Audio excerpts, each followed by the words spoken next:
뉴스를 배달해드립니다. YTN 뉴스라이더. 오늘의 정치권 이슈 배달해 주실 두 분 소개하겠습니다. 배준영 국민의힘 의원, 양이원영 더불어민주당 의원 두 분 모셨습니다. 안녕하세요. 네, 안녕하세요. 네, 자, 두 분은 저희 뉴스라이더에 처음 모시게 됐는데 배 의원님 같은 경우에는 물가안정특위에서 활동하고 계신 모습 최근에 봤거든요. 네. 예, 최근에 주부님들과 함께 대화하는 시간도 가졌는데 느끼신 게 많으실 것 같아요. 네, 주부님들의 말씀을 들으니까 가슴이 절절하고요.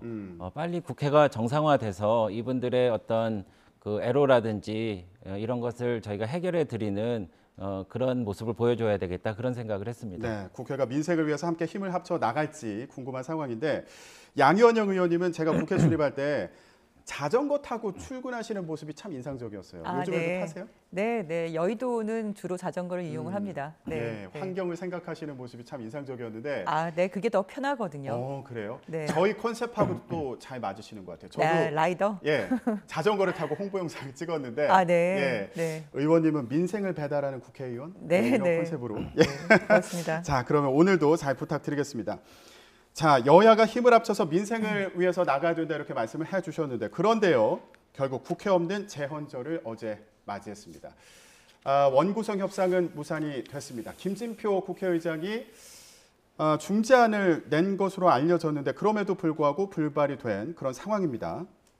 양이원영 의원님, 네. 중재안 내용에 대해서 혹시 들으셨어요? 네, 과방위 과학방송통신위원회 네. 국회 과방위에서 방송통신위원회를 다른 상임위로 이관하자. 결국은 방송장악이냐 아니냐 이걸로 예. 지금 논쟁을 하고 있는 거니까 거기 해당되는 방통위를 다른 상임위로 이관하면 되지 않겠냐라고 중재안을 내신 거죠. 예, 지금 과방에서는 이 방통위가 핵심인가 보죠. 여기가 이제 과학기술, 원전 안전, 그리고 방송통신. 그러니까 과학방송, 네네, 과방이라고 얘기를 하죠. 그러니까 방송과 관련된 부분을 좀 다른 상임위로 떼어내자 이런 얘기로 이해가 되는데 만약에 여당이 방송을 장악할 의도로 과방위원장을 사수하려고 하는 게 아니라면, 네, 그게 아니라면 방통위를 다른 상임위로 보내는 거에 대해서 반대할 이유가 없겠죠. 예, 배 의원님. 네. 그런데 이거 방통위 관련 기능을 다른 상임위로 만약에 넘긴다면 이거 다른 상임위가 또 쟁점이 되는 거 아닌가 싶기도 하고요. 뭐 그럴 것 같습니다. 그러니까 저희가 다른 상임위로 만약에 방통위를 옮긴다고 그러면은 그 상임위를 민주당에서 가지 말라 그렇게 또 주장하실 것 같아요. 그래서 예. 사실 과방위 같은 경우에는 여당이 전통적으로 맡아왔고 지난번에도 여당이 맡았을 겁니다. 그런데 일부에서 이 방송 장악에 대한 우려가 지난번 대선 때부터 불거져 나온 게 사실입니다. 그래서 TBS의 편파 방송이라든지 언론중재법, 언론재갈법이라고 또 징벌적 손해배상제 같은 경우도 그렇게 많이 했었죠. 그래서 이런 것을 이제 정상화, 여당으로서 우리가 정상화시키는 그런 과정에 좀 역할을 해야 되겠다 이런 생각을 하고 있고요. 예. 또 그 김진표 국회의장께서 그렇게 중재 역할을 하셨는데 이게 조금 민주당의 경도된 역할이 아닌가 이렇게 생각이 돼서 그렇습니까? 그 예전에 국회의장 나오실 때 민주당의 피가 흐르다고 말씀을 하셨는데 이제 좀 수혈을 하셔야 되지 않나 이렇게 생각을 하고 있습니다. 예. 네. 중재안을 내셨지만 이거 민주당 쪽 입장이 좀 많이 반영된 거 아니냐 이렇게 또 말씀해 주셔가지고. 그러니까 아까 말씀드린 것처럼 여당이 과거에 이명박 정부 때 그리고 박근혜 정부 때 방송 장악을 시도하면서 실제로 방송 장악을 했죠.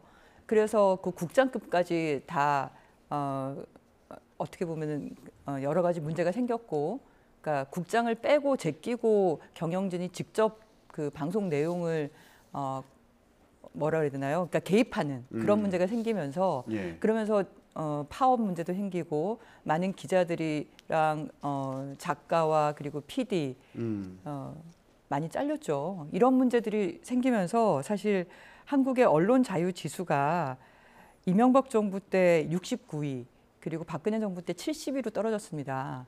그 이후에 여당에 의한 방송 장악 의도를 저희가 문재인 정부 들어와서 그런 것들을 다 이제 정상화시키는 과정에서 한국의 언론 자유 지수가 2021년에는 42, 43위로 한국이 아시아에서 가장 언론 자유주의가 높은 나라로 올라왔어요.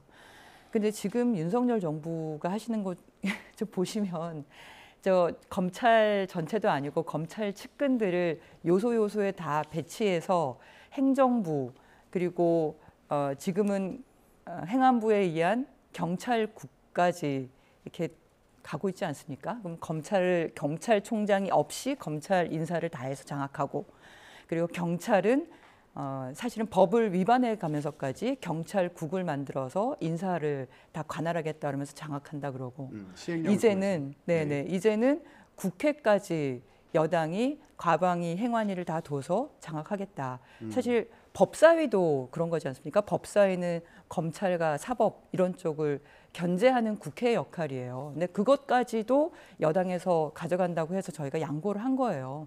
그런데 경찰에 관련한 행안위도 달라. 그리고 방송에 관련한 과방위도 달라. 이건 너무 심한 거 아닙니까? 네. 지금 행정부를 그렇게 만든 상황을 그나마 국회에서 여당 국회도 마찬가지고 입법 쪽에서 견제라는 역할을 하셔야죠. 네. 보니까 국회 사무처자를 저희가 좀 봤거든요. 그랬더니 13대부터 20대까지 국회에서 원구성을 하는데 평균 소요 기간이 41.4일 걸렸더라고요. 네. 예, 근데 지금 말씀하시는 거나 국회 상황을 보면 이거보다 더 오래 걸리는 거 아닌가. 그래서 예. 그 제일 오래 걸린 거는 제 기억으로는 14대 때인가요? 120일이 걸렸고요. 아, 그런 경우가 있었어요. 네. 그리고 18대 국회 때는 80여일이 걸렸는데 그때 저희가 집권 여당이고 다수당이었는데 민주당이 소수 야당이었습니다. 그럼에도 불구하고 저희는 끝까지 그 야당의 의견을 수렴하는 과정이었기 때문에 저희가 밀어붙이지 않고 그렇게 했던 거죠.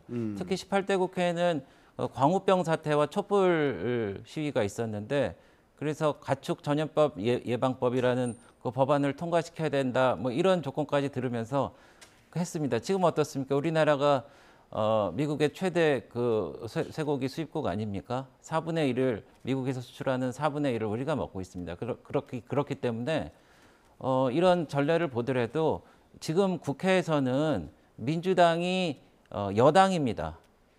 169석에 사실상의 여당을 차지하고 있기 때문에 그래서 좀 큰 틀에서 좀 도와주셨으면 좋겠다고 생각합니다. 예, 근데 방통위 관련해서는 지금 양희원영 의원이 말씀하신 것처럼 이거 과방이요. 네. 관련해서 방송 장악하는 거 아니냐 이런 우려가 있기 때문에 안 된다라는 이제 입장인 거잖아요. 네. 이건 좀 불식을 시켜야지 어떻게 협상이 되는 거 아닙니까? 그 운동장이 좀 기울어졌다, 뒤집혀졌다라는 얘기까지 좀 듣는데 사실 지난번에 과방위 위원장을 맡으셨던 이원욱 위원장님께서는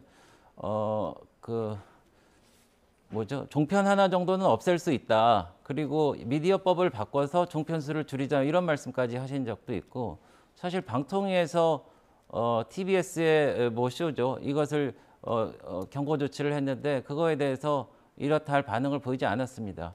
그리고 아까 언론재갈법을 말씀하셨는데 민주당에서 그렇게 언론인들을 의제 범죄인으로 이렇게 취급하고 그렇게 해서 결국은 징벌적 손해배상이라든지 이런 거를 하려고 했기 때문에 국제적인 언론 기구에서도 이것을 비판하고 바로 잡자고 해서 저희가 브레이크를 걸고 지금 그게 무산된 거 아니겠습니까? 그래서 그런 차원에서 운동장을 좀 바로 잡고 네. 여당이 정상화하자 그런 차원입니다. 예, 알겠습니다.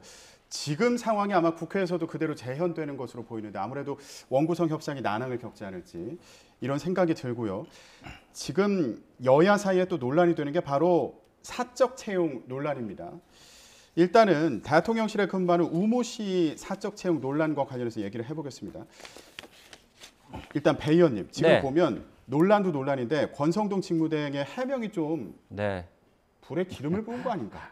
예, 이런 네. 생각도 들어요. 좀 인정합니다. 그래서 구급을 좀 뭐랄까 약간 좀 저평가한다든지 말씀드리기 되게 조심스러운데 그리고 무슨 압력을 넣는다든지 이런 거는 진심이 아니었을 거고요. 말씀하시다 보니까 그런 게 나왔을 거라고 생각을 하고요. 다만 제가 이 기왕 얘기가 나왔으니까 이 구급 채용에 관련된 그러니까 대통령 비서실 채용에 관련된 얘기를 좀 약간 설명을 좀 필요할 것 같아요. 그래서 사실 정부 조직법에 보면은 대통령실이라고 돼 있지 않고 대통령 비서실이라고 돼 있습니다. 그래서 대통령 비서실장서부터 구급 행정요원까지 전부 다 비서입니다. 그리고 이 법에 의하면은 그 별정직 공무원인 경우에는요. 제가 예. 읽어드릴게요. 그 별정직 공무원, 비서관, 비서 등 보좌 업무 등을 수행하거나 특정한 업무 수행을 위하여 법령에서 별정직으로 지정하는 공무원입니다. 예. 그래서 전부 다 비서입니다. 그래서 그 근원을 따지다 보면은 제1공화국 때는 대통령 비서실이 불과 7명이었고요. 2공화국 때는 14명이었습니다. 비서 조직입니다. 그렇기 때문에 정권과 명운을 같이 하고 정권이 시작됐을 때 그것을 기여하고 그런 사람들이 들어갔다가 정권이 끝나거나 그러면은 나오는 겁니다. 일종의 계약직과 같은 거죠. 근데 이것을 대통령실이라고 하고 행정요원이라고 하고 그래서 네. 일반직과 많이 좀 헷갈리는 과정에서 이렇게 뭐 비공식적으로 채용했다, 이것을 월권을 했다, 이게 잘못됐다 이런 프레임을 씌우는 것 자체가 조금 이상하다고 생각을 하고요. 그래서 여기 뭐 양 의원님 나와 계시지만은 국회에서도 5천여 명의 공직자가 있는데 그 중에 2,500명이 이른바 별정직 공무원입니다. 그래서 국회의원과 같이 그 선거를 위해서 돕기도 하고 같이 그 임기를 마치기도 하는 별정직 예. 공무원이라는 점을 예, 말씀드립니다. 그러니까 일단 국민의힘 같은 경우에는 이게 공개 채용과 다른 별정직 공무원이다 이렇게 이제 배경에 대해서 설명하고 계신 그런 상황인데 네. 일단 권성동 직무대행의 지역구인 강릉시 선관위원의 아들이다. 민주당에서는 이 부분을 들어서 일단 이해 충돌이다 이렇게 비판하고 있는 상황이지 않습니까? 네, 네, 그렇죠. 그러니까 권성동 그 직무대행, 그 당대표 직무대행이신데, 그러니까 어떤 공정의 인식을 가지고 계신지, 그러니까 공정과 상식이 기본이라고 말씀하지 않으셨습니까? 그걸로 윤석열 대통령이 되신 거고, 그런데 상식적으로 봤을 때 그 권성동 원내대표께서 있는 그 지역의 선관위원의 아들을 어떻게 보면은 심판이죠. 심판의 아들을 대통령실에 추천을 해서 구급 행정요원으로 입사를 하게 했다는 거 아닙니까? 근데 그까짓 것 가지고라고 얘기하시는데 올해 우리 공무원 시험, 그러니까 구급 공무원 시험 경쟁률이 얼마인지 아십니까? 29.2대 1이에요. 그렇군요. 그렇게 많은 청년들이 그까짓 거 구급 공무원 하려고 그 청춘을 지금 소비하고 있습니다. 얼마나 많은 사람들이 그 자리에 가려고 하는지 모르고 있는 그런 상황에서 그렇게 쉽게 얘기하시는 거는 저는 공정과 상식에 맞지 않다고 생각하고요. 네. 그리고 급여가 적다 하더라도 사실 대통령실에 있었다는 자체가 경력이고 권한인 거죠. 네. 그러니까 이걸 얼마나 하찮게 생각하는지를 엿볼 수 있는 단면인 것 같습니다. 예. 그리고 제가 앞선 주제에 대해서 좀 한 가지 더 말씀드리고 싶은 게 있는데요. 지금 광우병 사태라고 말씀하셨는데 그 당시에 촛불 시민들 덕분에 우리가 안전하게 미국 소고기를 먹고 있는 겁니다. 그 당시에 뭐라 그랬냐면 전 연령 그리고 소의 뇌, 내장 전부 다 수입하기로 했었던 거죠. 근데 기억하실지 모르겠지만 광우병의 원인 물질이 되는 프리온 단백질이라는 게 있어요. 그게 어디에 있냐면 뇌에 소의 뇌에 있고 그리고 내장 기관에 있고 30개월이 넘어가면 그런 프리온 단백질이 발견이 되는 겁니다. 그래서 그 덕분에 30개월 이하만 수입되는 걸로 우리가 바뀌었습니다. 예.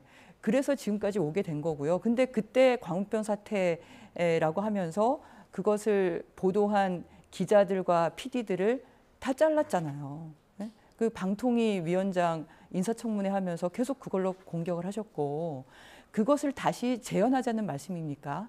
그렇기 때문에 저희는 과방위를 지킬 수밖에 없다. 물론 저희가 언론개혁법에 대해서 이렇게 뭐 제대로 완성도 있게 진행하지 못한 부분이 없잖아 있지만 공영방송 정상화권에 대해서 이런 법도 같이 포함해서 진행을 해야 된다고 생각을 하고 있기 때문에 그 이명박 정부와 박근혜 정부의 정말 그 세계 최하위 수준의 언론 자유도까지 떨어지지 않으려면 이 부분은 입법부의 경제 역할이 필요하다고 생각합니다. 예, 과방위를 민주당이 맡아야 되는 배경에 대해서 다시 한번 설명해 주셨는데 배 의원님 하실 말씀 있으신가요?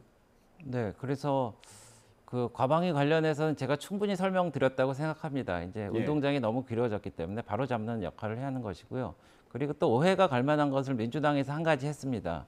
공영방송 운영위원회라는 것을 이제 새로 법안을 만들어서 그래서 그 KBS라든지 MBC의 기존에 이사진이 뽑던 말하자면 대표를 이제 국회라든지 시청자위원회라든지 이런 데서 25명이 모여서 뽑기로 하는 법을 대통령 선거가 끝나고 야당이 된 다음에 법을 발의했습니다. 아니 그러니까요. 참 이상하잖아요. 네. 그래서 이런 거를 좀 바로 잡으려는 그런 노력을 한다는 게 저희가 목표라는 거를 좀 말씀드리고, 또 하나는 아까 구급 공무원의 어떤 채용이라든지 이런 거 관련해서 말씀을 하셨는데 다 맞는 말씀입니다. 하지만 의원님께서 말씀하신 그렇게 채용된 구급은 정년이 보장됩니다. 그래서 20몇 세 하면은 60세까지 정년이 보장되고 거기서 충분히 일을 할 수 있는데 지금 말하는 그렇다고 해서 이게 뭐 대단치 않다거나 뭐 그런 거는 아니지만은 이렇게 트랙이 다르다. 그러니까 이거를 하나로 묶어서 그것을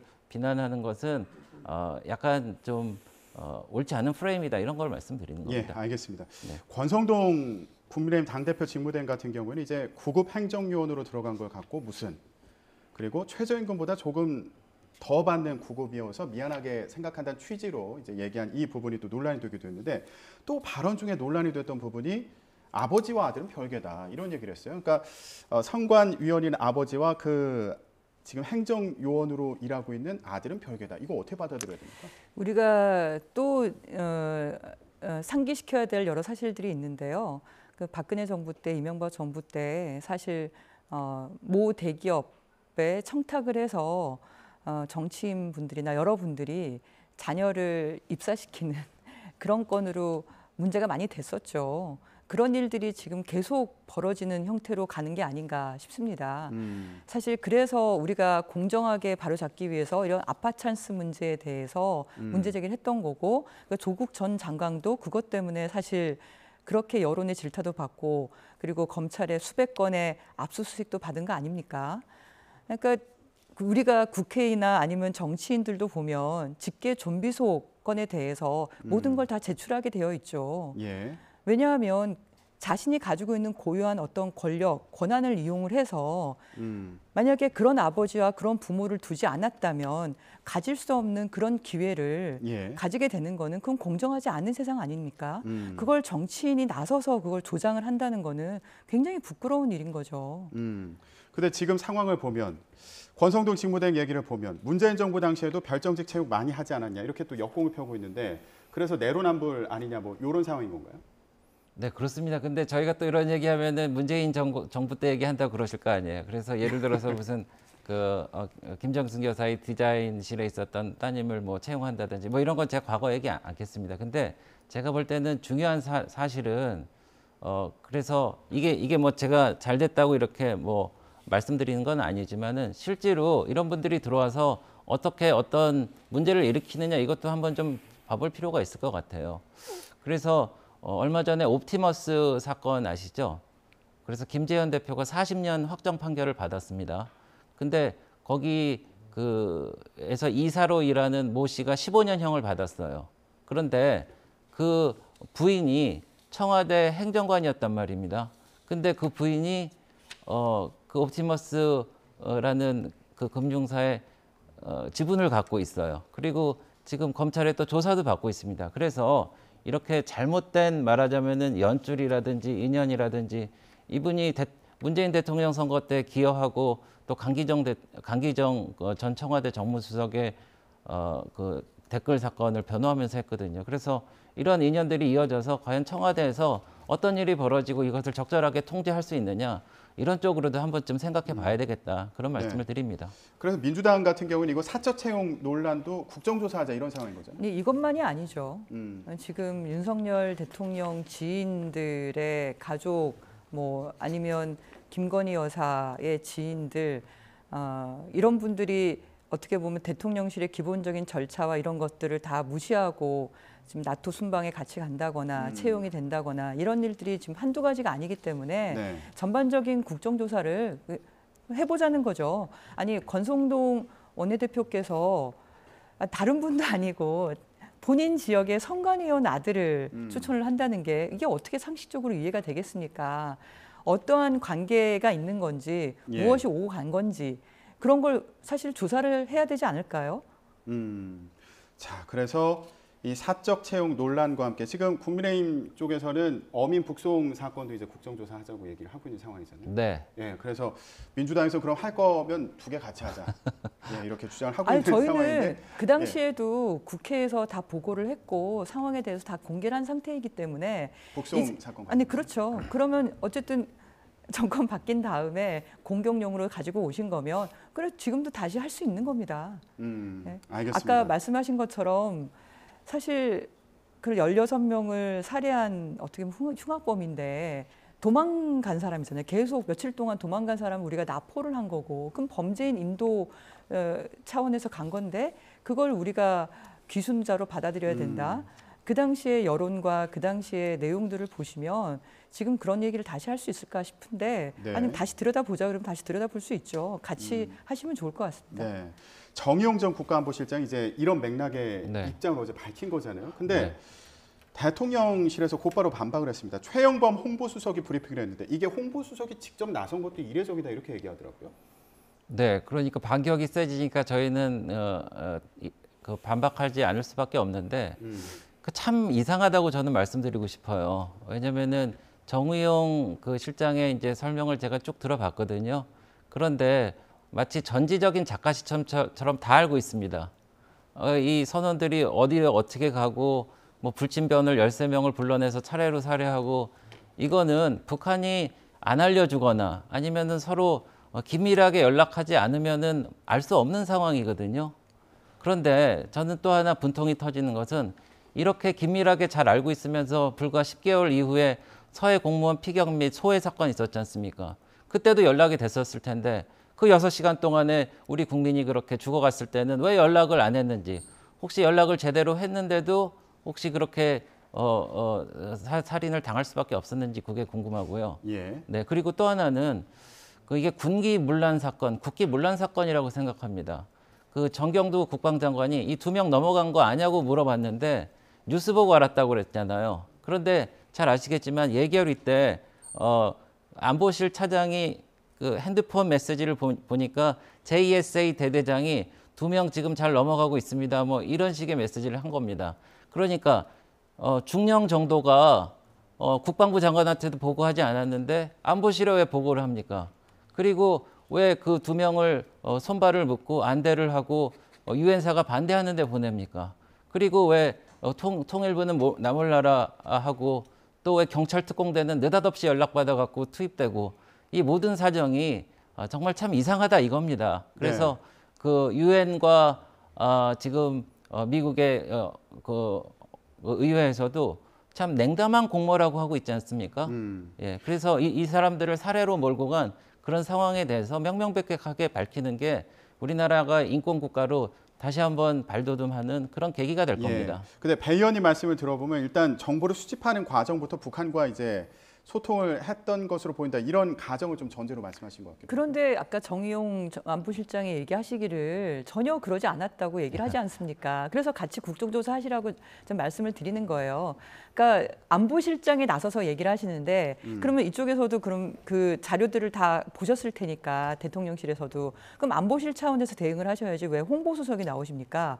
저는 이게 그래서 뭔가에 그러니까 이 지지율 떨어지니까 이런 식으로 홍보 전략 차원으로 나온 게 아닌가라는 생각에 홍보수석이 나오시는 걸 보고 사람들이 무릎을 치는 거죠. 비정치적인 중대범죄자는 국제법상 난민이 아니에요. 그리고 기순을사를 밝히지 않았다는 게 그 당시 조사에서 밝혀진 거고 16명 살해된 것에 대해서 각기 다른 사람을 따로 조사를 하면서 진술 내용이 일치하게 되면서 확인하게 된 거죠. 그걸 어떻게 북한에서 받았다고 얘기를 합니까? 이런 내용들이 다 그 당시 국회에도 보고가 되었고 방송에도 다 나왔던 거고. 그 통일부 김현철 장관의 얘기를 보면은 대통령에게도 분명히 보고가 됐다는 그 정황이 나옵니다. 근데 대통령께서는 97년도인가요? 페스카마호라고 그때 그 조선족이 우리나라 그 선장 비롯해서 이분들을 무참하게 살해했습니다. 근데 이분들이 오갈 데 없다고 그래서 항소심인가요? 변론을 해주시고 나중에 대통령 비서실장을 하실 때 공교롭게도 이분들이 감형이 됐고 이분들이 그 감옥에 있을 때 영치금까지 넣어주신 그렇게 따뜻했던 대통령이 이렇게 두 명이 악질적인 어떤 흉악법이라는 것을 어떻게 단정해갖고 그렇게 피도 눈물도 없이 5일 만에 보내버릴 수 있을지 우리는 궁금하다 이겁니다. 예. 네. 지금 패스카마호 관련해서는 국민의힘에서 계속 공세를 펴고 있는 상황인데 혹시 하실 말씀 있으실까요? 네, 이 건에 대해서는 제가 내용을 잘 알지 못하기 때문에 동일하게 볼 수 있는지는 확인을 해봐야 될 것 같고요. 예. 네, 그 16명을 살해한 그 두 분 같은 경우는 분명하게 기순 의사가 없다는 게 확인이 됐던 거고, 예. 그리고 살해 상황 자체도 확인이 되었고, 예. 그렇기 때문에 당연히 범죄인 인도 조치에 의해서 절차를 밟은 거다. 그 말씀 드리는 알겠습니다. 이렇게 사적 채용 논란과 그리고 어민 북송 논란 이런 것들이 영향을 미치는 걸까요? 윤 대통령 국정수행평가는 부정응답이 지난주보다 또 오른 결과가 나왔습니다. 관련 내용 좀 살펴보겠습니다. 자, 윤석열 대통령 국정수행평가 관련한 여론조사 결과를 봤더니 긍정이 33.4%고요. 부정이 63.3%로 나타났습니다. 긍정은 3.6%포인트가 하락했고요. 부정은 6.3%포인트가 올랐습니다. 먼저 배 의원님, 국민의힘에서도 좀 심각하게 보고 있는 상황입니까? 어떻습니까? 먼저 좀 죄송스럽다는 말씀을 먼저 드려야 될 것 같습니다. 저희 윤석열 정부와 우리 집권 여당이 국민의힘이 국민들의 여망에 부응하지 못한다 이런 걸로 좀 여겨지고요. 반성하겠습니다. 또 한편으로는 이 5년이라는 집권 기간이 긴 마라톤과 같기 때문에 저희가 마지막 좋은 기록을 내기 위해서 뚜벅뚜벅 잘 뛰어야 됐다는 그런 생각을 하고요. 네. 그 100m를 420번 뛰는 건 아닙니다. 그렇기 때문에 일희일비도 하지 않겠다라는 것을 먼저 말씀드리고 인사를 좀 더 정확하게 잘한다든지 그리고 국민의 목소리를 귀 기울인다든지 또 여러 가지 고물가, 고금리, 고환율 이런 상황을 저희가 잘 대처해서 지지율을 올리도록 노력하겠습니다. 예, 양현영 의원님은 이런 지속적인 하락세의 배경 뭐라 보세요? 그 청와대를 버리고 대통령 집무실 고집하면서 그리고 지금도 아크로비스타에서 출퇴근하고 계시죠. 아침마다 몇십 분씩 그 많은 사람들 교통지옥으로 빠뜨리면서 과연 대통령이 국민의 안정과 평안을 관심에 두고 있는 대통령인지 그때부터 보여지는 겁니다. 그리고 사적 채용이라든가 아니면 검찰 측근 인사만 주로 요소에 배치를 한다든지 검찰 권력과 수사 권력, 경찰 권력까지 다 쥐고 가려는 모습이 만천하에 다 보여지고 있는데 어떤 국민들이 여기에 대해서 실망을 하지 않을 수가 없을까요? 저는 대선 때는 어느 특정 정당과 정파의 대표로서 선거 운동을 하다 보면 이러저런 얘기가 나올 수 있다고 생각을 합니다. 하지만 이제 일국의 대통령이 되시면 특정 정당의 대통령 또는 특정 산업 아니면 특정 이익관계자들의 대통령이 되는 게 아니라 국민 전체의 대통령이 되고 국민 전체의 안전과 민생을 돌보셔야죠.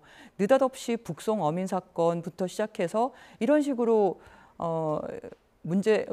어떻게 보면 문제를 끌고 나오면 그러면은 떨어진 지지율이 다시 올라간답니까? 지금 고유가, 고물가, 주식 폭락 난리도 아니에요. 이런 것부터 좀 돌보시는 그런 대통령이 되시길 바랍니다. 네, 알겠습니다. 지금 이런 상황을 국민 여론은 어떻게 지켜보고 있지 앞으로 계속 저희가 전해드리도록 하겠습니다. 네, 오늘 정치권 이슈는 여기서 마무리하겠습니다. 배준영 국민의힘 의원, 양이원영 더불어민주당 의원이었습니다. 두 분 고맙습니다. 네, 감사합니다.